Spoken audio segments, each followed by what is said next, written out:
How to use bronzer in your 50s and beyond. First, you never want to go straight to your face with your bronzer.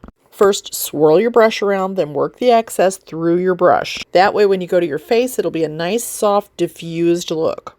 And if you're really pale like I am, make sure to take a little bit of your bronzer, just a little bit, and work it into your hairline, and that way you won't have a line of demarcation.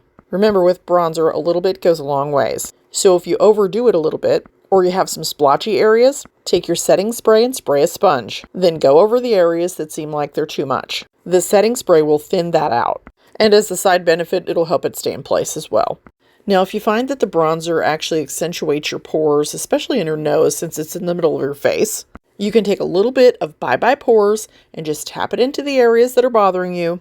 And if you haven't heard of Bye Bye Pores, it's by It Cosmetics. A little jar will last you years. It is amazing stuff. It basically makes your pores look like they're disappearing. And if you're too shiny, you can take a little bit of that all over your face and just cut down on your shine. Bronzer is a really great tool to have in your arsenal for just giving your face a little life and color. Hope you enjoyed this video. Follow me for more.